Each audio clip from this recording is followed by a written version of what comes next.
joined with some of the powerhouses in digital engineering here within the Department of Defense. And I'll ask each one of them to introduce themselves briefly. So Warren? Warren Langley, Senior Director of Digital Engineering at Redwire, leading a lot of our modeling and sim and digital engineering solutions. Yeah, my name is Dave Jungkind. I work for Advanced Space, and I'm the Chief Revenue Officer and Special Programs Officer for the company. And who do you have sitting next to you? I got Patrick Miga. He manages and is involved in most of our space domain awareness activities. And Patrick? Thanks for the shout out, Dave. And yeah, my name's Patrick. I'm with Advanced Space. And like Dave said, I'm involved in space domain awareness. Thank you, everyone. So like I said, having the privilege of sitting on this stage with partners like Advanced Space, my profit and loss partner, Warren Langley over here, who's up in Littleton, is just an unmitigated pleasure. I'd like to also, before we start, say we're live streaming this on YouTube. It's also available for rewatch because this is going to be a real popcorn muncher. You're going to love this one. Go to our YouTube channel at redwirespace.com, and all of our tech talks are available for rewatch. So jumping into it, let me open the floor. Dave, I'm going to ask you kind of the first question here. We, as a department, have embraced digital engineering. We've issued instructions, we've issued directives, we've issued mandates and requests for proposals to include digital engineering and all of those kinds of things. When we do that, there's an inherent additional complexity, but can you briefly just kind of outline how digital engineering serves as some of the benefits to the warfighters and the guardians in space? Now, everybody knows when the department issues more guidance, it's not necessarily better, but the objective for digital engineering, I think, really fits nicely into what we're trying to do in space and trying to serve for the Guardians. Can you talk to that a little bit? Yeah, so there's two parts of that. So one of the things is like this basic system engineering on how do you manage the requirements for ICDs. So everybody's familiar with doors, and that's a historic way of doing things, but we're moving into like the digital version of doors using model-based system engineering or NBSE tools to help accelerate that development. But honestly, the second part is taking it to the next level where you're integrating those models into a digital domain to train the Guardians on actual vignettes with real assets, with real properties associated with how they would behave on orbit or stuff like that. And then complement that with an opportunity to host software platforms, whether it's the AI tools that Patrick and Advanced Space are working on, to actually model these vignettes in a very challenging environment, which is only getting more challenging with the sheer volume of space vehicles up there that like the STS 18 and 19 have to manage for tracking, conjunction assessment, and all that stuff. So Warren, picking up on what Dave just said about some of the advanced modeling and simulation challenges that we're facing in these complex environments, what are you doing and how are we working with Advanced Space to tackle those particular problems?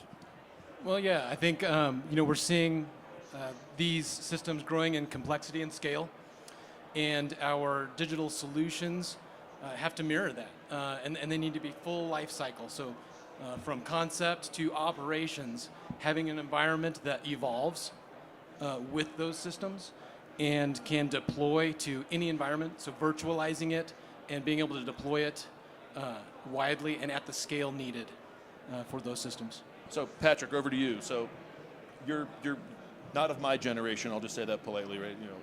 I think Dave and I are the dinosaurs up here. So I'll have gray hair pretty soon, it's fine. Well, with working with Dave, you probably will, right? So seeing from your perspective, how would you take some of these benefits that we're looking at digital engineering and translate that to the young Guardians that are out there on the field, and what tools would make them more effective in their mission? Yeah, I think one of the great things about digital engineering is that it offers a platform that kind of puts things in a visual context. And at least from people that I know, the generation that I'm in and the people I'm around, we like to look at things and have things be tangible in front of you. And I think the digital environment is a great opportunity to, one, I mean, you can put up simulations in there and actually watch a demonstration happening through this digital environment. And then you can train people and inform people that way, do demos, whatever you want to do. And then I think another strong component of that is just, running different options and looking at what all the possibilities are there. And I think that's just a very good training tool that will get people up to speed quicker.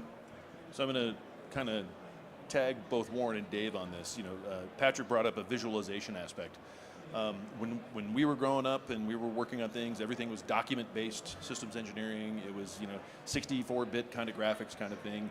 What are the fundamental challenges that we're facing in bringing things to understandable visualization? Because you could take a very complex problem and make a very complex visualization that doesn't really effectuate any change, because all you're doing is you're just showing the same data in a different, more complex way. Is there ways that we could take visualization to a simplification for rapid understanding to make decision makers get that decision quality information earlier, faster, to make that execution? I'll take the first cut. I think part of the answer is, again, that modularity and having a layered approach to where you can start with a simple interface, but then lower the integration time to add capability and complexity on top of that. Yeah, so one of the things that I hear about with the leadership of the Space Force is like, it's a system of systems, and getting systems to operate inside the OODA loop of whatever contested environment they might find themselves in. So, and it's a moving target. So like with the implementation of AI, of ML for on-orbit autonomy, the OODA loop is now with the human outside of the loop. So how do you orchestrate and maximize the I hate to say the return on value of your assets to like evolve to that? So there's planning methods, like what systems do we need to buy and where are the gaps? I mean, that's what the SWAG's doing. And then like using that to actually then train the Guardians off of real vignettes on like today's the night that we've got to go. I mean, we want them to be trained on actual systems of systems, so we will defend our country like we should. So you mentioned OODA loop, and I think it was Colonel John Boyd that came up with this. And OODA, for those not understanding what that term is, because we tend to speak in acronyms in the Department of Defense, right? It stands for Observe, Orient, Decide, and Act. And that's the process for getting decision quality information. So Patrick, taking that OODA loop as the exemplar of how we're operating and trying to do that, have you seen any real forward movement on anything you've been working on how we can close that OODA loop or make that OODA loop shorter to turn within our adversary's timeline? Yeah, that's a great question. I actually think that kind of going off of the whole training aspect we've been talking about, one of the things we need to consider in training is that it's not only the operators that we need to train, but it's also the tools that we need to train if we're talking AI, ML, those types of things. And so I think a great application towards the OODA loop and a digital environment, having a simulation environment where you can simulate some scenario, some event happening, you could do a bunch of those, and you could have your AI, ML get used to what that scenario looks like, and then you just have a whole repository of different scenarios that your tool might be involved in. And then you go from that point, and you see something happening in that environment, and you can already respond quickly because it's been trained to respond to that type of environment. I think that would be a great application. Yeah, so one of the things that we have a great partnership with Redwire. We're developing a lot of applications for like developing like an activity happen in space. What is the optimal maneuver to execute to avoid or the hazard or whatever it be? But bridging that valley of death and getting it onto a true operational floor to help the Guardians, or into the SWAC where you're trying to do like force design, is where we're leveraging a lot of the tools that Redwire is using and providing to the services, and excited to be a part of that. Hey, thanks, Dave. So Warren, we have talked a lot over the past year about how we are going to create realistic training. Patrick touched on that a little bit. Realistic training for Guardians, and it's not as simple as just saying, hey, here's a satellite in orbit and it's going around the Earth, and what do you do? We look at things like agent-based modeling, and we're trying to figure out how to make the systems operate independently to each other that's being modeled within a digitized ecosystem. Can you talk a little bit about how we're moving forward with that? Yeah, so I think we see a lot of bottlenecks in making every model exquisite. And so I think we need a digital environment that allows you to have models and agents at different levels of fidelity. So you can focus your energy and your resources on the exquisite high fidelity where you need it, and then having that open system where you can easily integrate other agents and models and allow them to just operate naturally. And through their natural interactions, you can see the effects that they have on the other agents in the system. Dave, do you have any, or Patrick, do you have any comments on that? Well, the challenge of like in a contested environment, there's so much stuff happening in real time. So how do you like process that level of information and decide like this is an actionable activity that I need to focus my limited bandwidth as a human in the loop to execute? So having like a model that you can actually test and evaluate these scenarios using some of the tools that are, whether it's an AI agent to help, do, trajectory design or whatever, is essential because it's really the only way. You have to practice these things, and like you can't practice on PowerPoint. You got to practice on a real. I'm going to steal that. You can't practice on PowerPoint. We tried. I'm going to steal that. Most of my career, we tried to practice on PowerPoint, but it just doesn't work.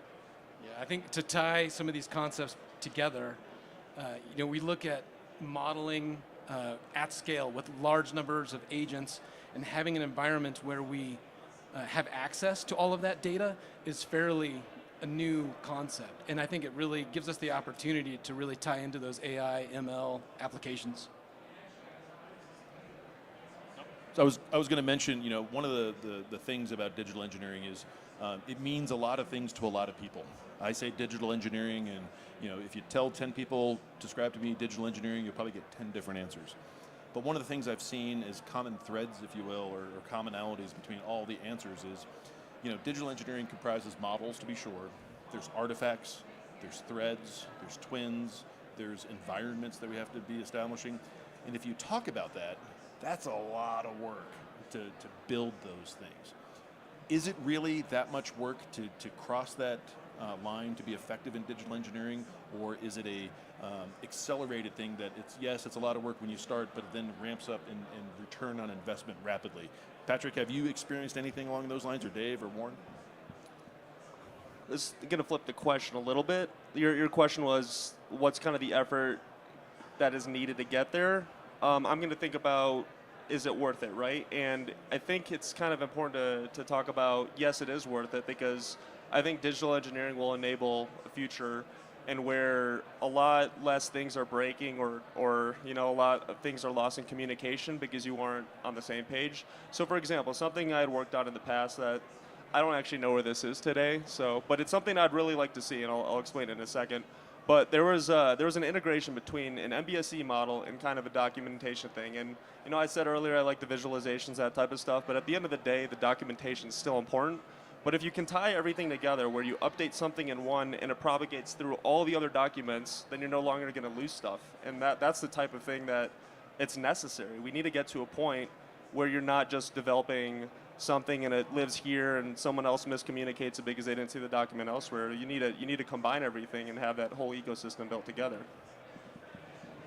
And there is inertia. Let's be honest. These digital models do not exist. So, but with every investment that the government makes, and NBSE is now a set of requirements. Like sometimes, wow, that's a lot of work. But once these models, you got the reaction wheel modeled here. It's available for anyone out. When you get one of your satellites modeled, it's going to be available to support whether it's the digital vignette or the next mission that you're trying to integrate with.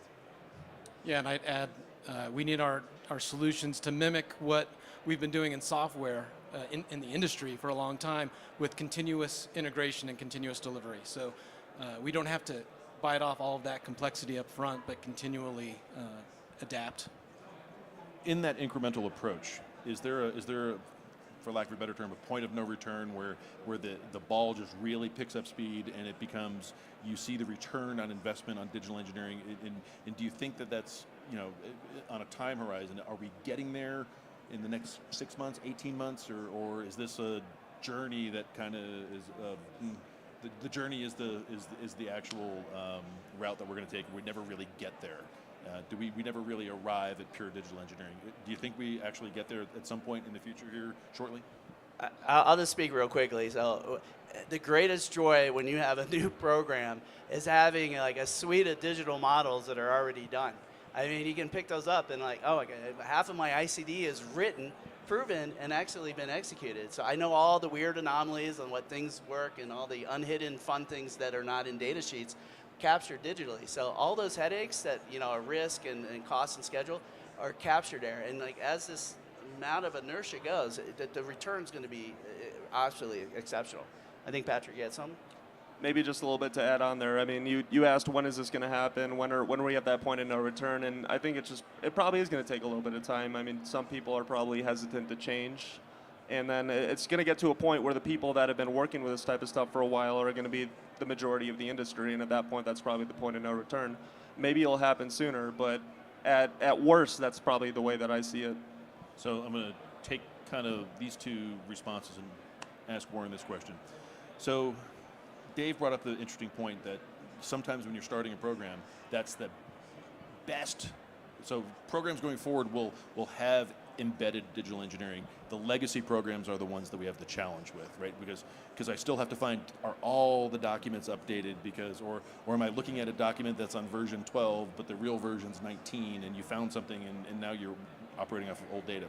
How do you see new programs starting going forward with digital engineering and the capabilities and capacities that we've got? Like, on some of our Redwire programs that we're working, where we started with 100% digital engineering going forward. How do you see the benefit of that new start versus legacy systems? Yeah, I mean, I think there's always going to be that challenge, and catching up legacy programs and processes to, we can't afford not to, but there's some level of effort to pull those legacy programs forward. So I'm going to ask Patrick, do you personally find it a challenge to go old school document-based engineering while you're trying to mix and blend or start new programs on pure digital engineering? So something that I've always said is it seems like a lot of the time, maybe that's not the right way to say it, but it seems like digital engineering isn't taken seriously in some ways, where a lot of the times a program's saying, like, hey, we need MBSE or this other digital engineering, and then you're just doing both of those things in parallel.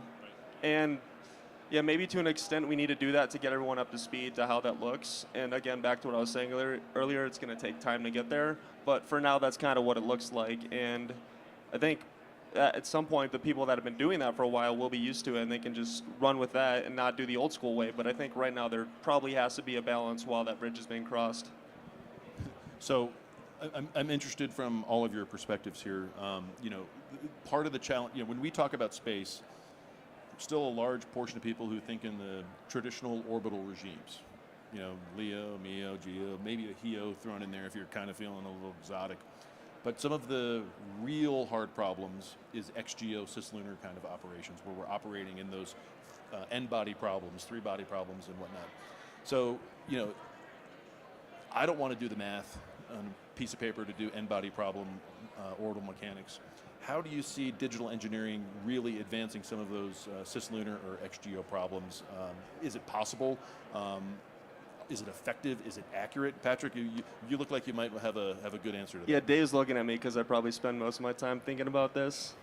So I've thought about an answer for this.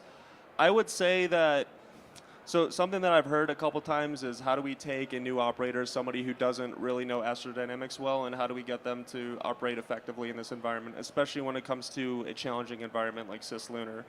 And I think one of the ways that digital engineering will become really valuable is where a lot of that will be kind of taking place under the hood, and then the interface with the operator, it's just going to be whatever they need to know how to do. So something like pointing a sensor, the digital environment will do all that, do all the math, and it will just feed the information to the operator. Here's where you should point your sensor, and they're not even going to have to worry about learning those difficult things to learn.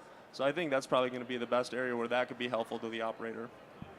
Yeah, and I think we look at traditionally we've had stove-piped closed solutions, and the digital engineering will allow you to integrate the best tool for the job. So you don't have to reinvent the wheel for every solution, and be able to integrate those best tools.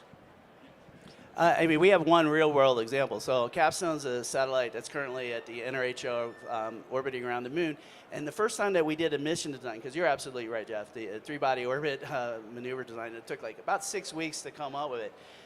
Not because we wanted to be a digital engineering company, but we started developing the tools. So when we started doing additional trajectory design and stuff, we're down to hours, or even now we're doing it on orbit in seconds. So just from the sheer benefit, we just did not have enough people to run the ops floor like in a traditional sense. So these tools like allowed us to like operate the satellite with a lot less human in the loop.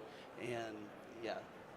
So you bring up the efficiencies of humans in the loop being removed and whatnot. And one of the things that we're looking at is, I think this is writ large in the Space Force community, is how can we use autonomy to start removing people from doing mundane tasks? You know, daily heartbeat checks on a satellite can be done autonomously. They don't need to be humans in the loop. Do you see a rapid progression, and I'll start with you, Warren, on this. Do you see a rapid progression on the removal of humans from, or the operators from the mundane tasks, focusing on more of the exquisite tasks that are out there? I mean, I think that's the goal. And I think we are getting to where we have the tools and the environments to be able to iterate on that and to develop and test those capabilities. Nothing? Got So, can you repeat part of the question again? Sorry, So it was the question's how we're using our digital tools, our digital engineering processes. You know, you mentioned a little bit about work going on under the hood versus being done, you know, math on the table kind of thing.